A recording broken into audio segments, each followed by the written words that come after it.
Hello everybody, 'tis I, the Rumpled One. New! Understanding Our Need for Novelty and Change by Winifred Gallagher. I actually had to buy this book. The library didn't have it as of yet, and I just really wanted to read it. Maybe because it was new. I've highlighted a lot of pages. This might be a long book review, but there's some really cool stuff in this book. I really like it a lot. Let's just get right into it. Page 36. Creative breakthroughs sometimes also spring from a failure to adapt to a stimulus, which allows it to retain its novel, arising quality. Genius hits a target no one else can see, said Schopenhauer, and some of those targets are right under our noses.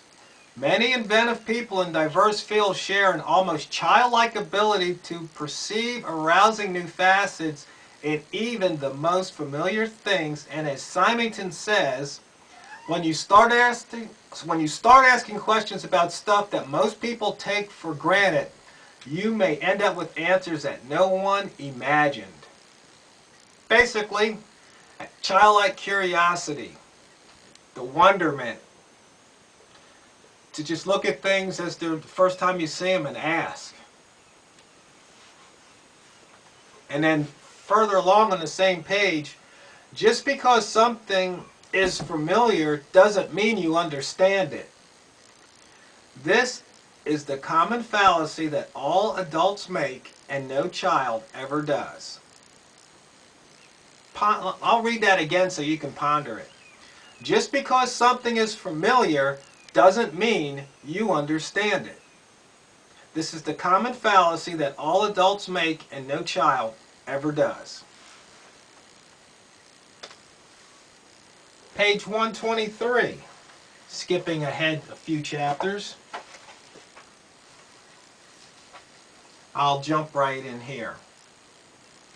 His theory of empiricism stated that true knowledge is not based on faith or revelation, but on experience, ideally supported by evidence or experimentation.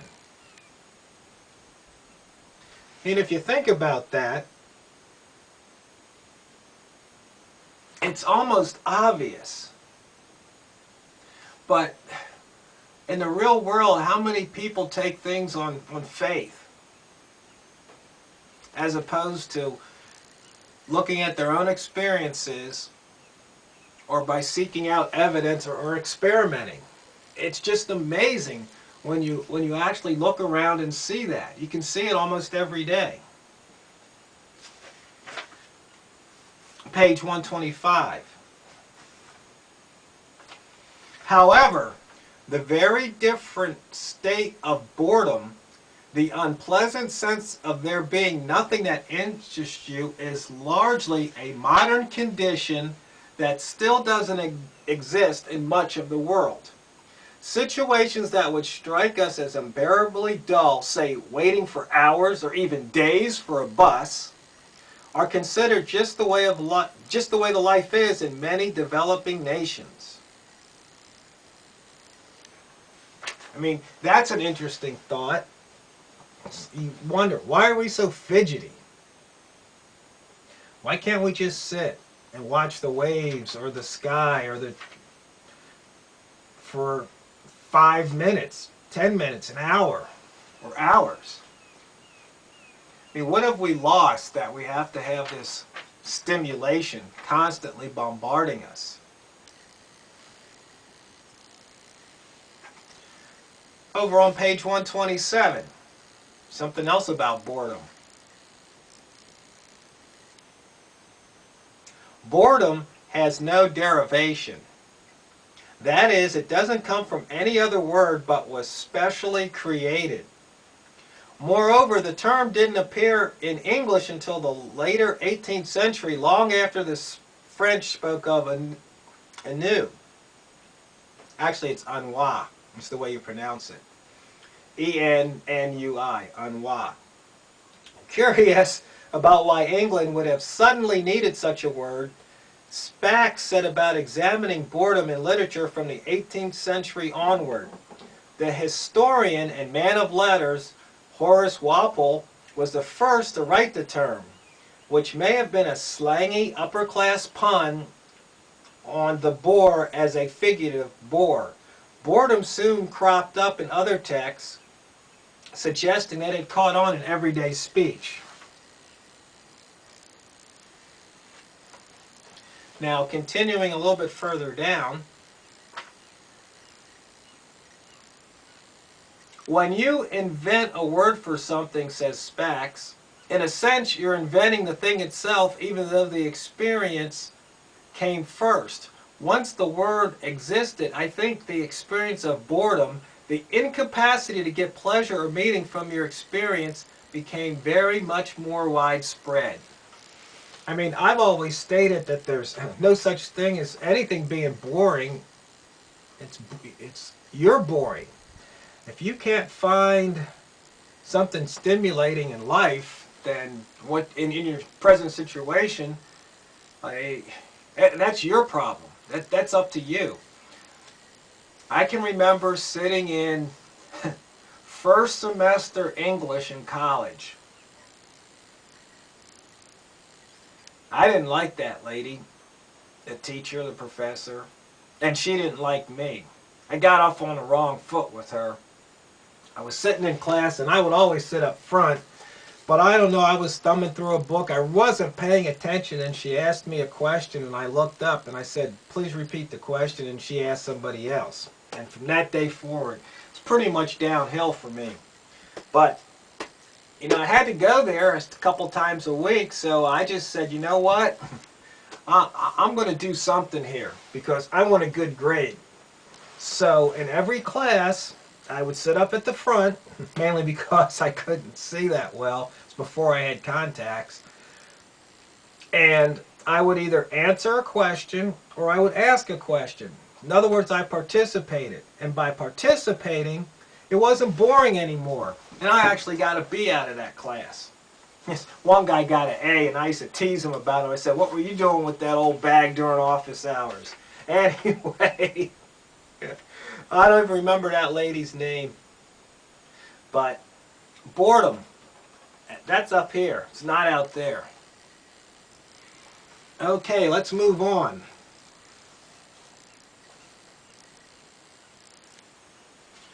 Page 131. You learn very early either that you have to make life interesting for yourself or that someone else has to make it interesting for you. Which way you see that issue makes an enormous difference. Just ponder that.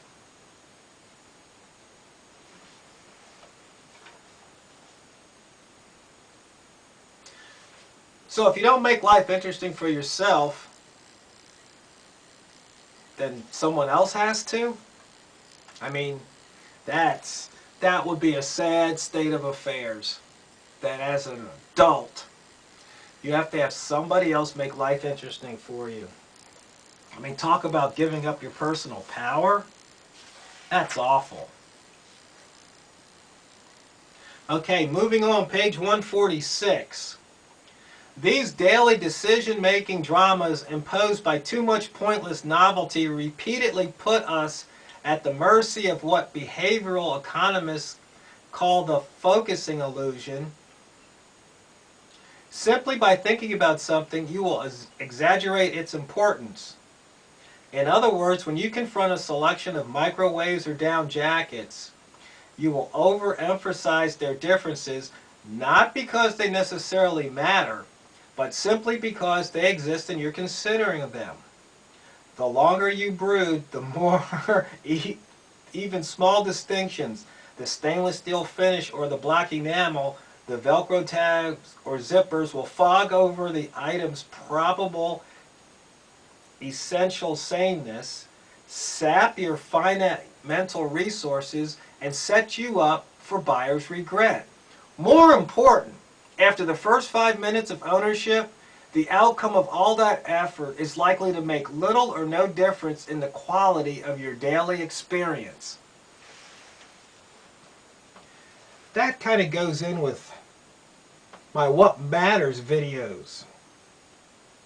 I mean, when you think about it, that is such a, that issue is so key, so critical. It's so fundamental. It just really gets at the crux of the issue, the heart of the matter. And if you turn this into a question, it might save you a lot of grief and or money. Just look, if you say, will this purchase make a difference in the quality of my daily experience? If you can't answer with a resounding and emphatic yes, then just leave it in the store or at the yard sale. You don't need it. It's just going to be more junk in your closet on the shelf. And I should know. This is speaking from personal experience. Okay, let's move on. Page 186. What I've learned is that we limit our choices badly when we buy a gadget, for example. Instead of prioritizing its usability, which is really what matters, we focus on its capability. Thus, we end up with the one whose tons of new esoteric functions cost more, makes us anxious, and will never be used. Moreover, we never learn from these mistakes, he says. We buy a digital camera we can't figure out, then we buy a smartphone we can't figure out. Illustrating the downside of too many choices where electronic data are concerned, he says, Google has gotten us all the world's information, and we've seen that that's about as good as having none of it. So, you see, we have to focus on usability and not capability. Basically, do you want to have a knife that's a knife, or do you want to have a knife that's a knife in 14 or 15 or 25 other different things? We just get caught up in gadgetry sometimes. I really do like this book, as you can see by the number of quotes I'm sharing with you. So obviously, I would suggest you read this book. Page 196. The caliber of your attention is important to the quality of your life for several reasons.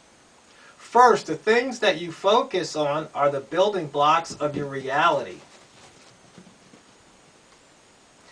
I mean, think about that for a second. Ponder that. The things you focus on are the building blocks of your reality.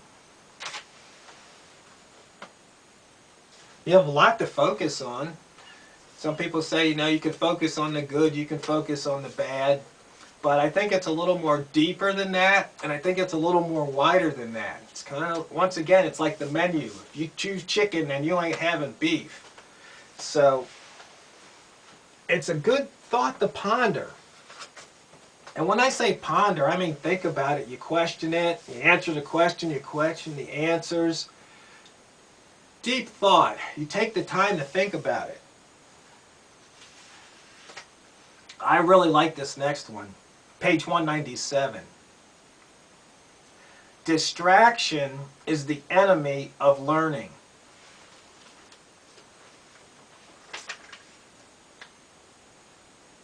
Ponder that. If you're trying to learn something and there's something distracting you, you're going to have a really hard time. It's one of those simple sentences that when you hear it, oh yeah, common sense, but it's something that I don't think people carry with them, because it's real easy in today's world to have music blaring and you're reading email, and or maybe if you're talking on the phone, you're doing all these things. You think you're multitasking when really that doesn't work, and this book explains it and explains why. It's something you're fooling yourself, because the brain is a single thread processor. It can only focus on one thing at one time. And what you're doing is when you're multitasking, you're switching back and forth, back and forth. Some people are better switchers than others, and that's what they state in the book, but you're not a good multitasker, because that's not how our brains have evolved. Okay, just a couple more. I know this is a long video, I warned you, but I just really like some of these quotes here, and want to share them with you. Here we go. Page 216.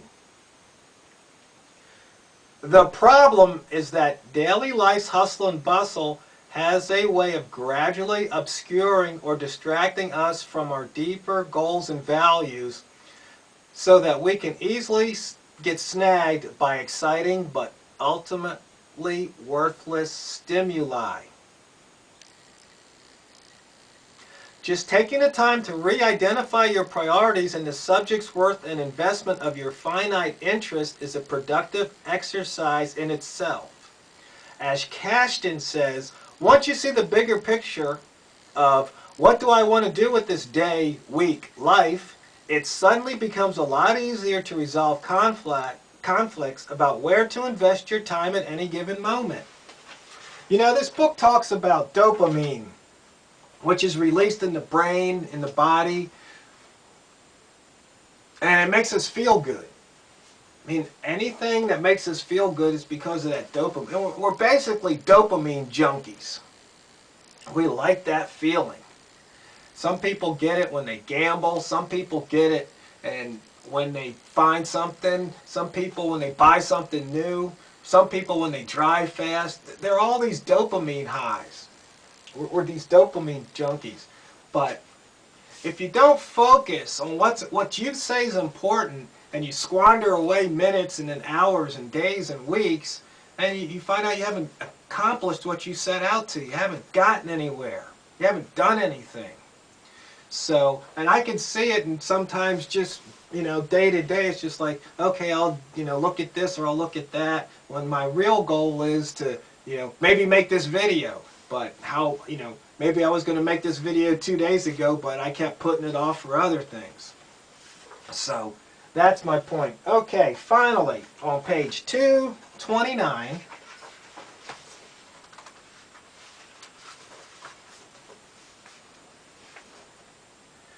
sounding this same economical note, creative researcher Ocean says that considering the brain's limited store of energy and active novelty-seeking high metabolic cost, you would do well to consider some questions before committing to something new, whether an idea or object.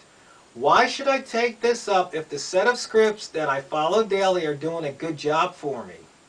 Where technology is concerned, he suggests asking, what exactly do I need another, or why exactly do I need another novelty-producing gadget? It will incur certain mental costs, so if I get one, where will those resources come from?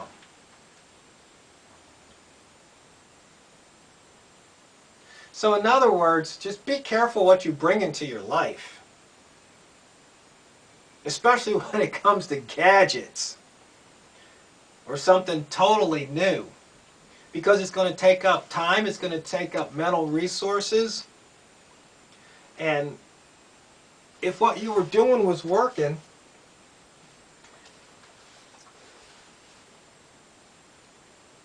why do I need this new thing? So, new.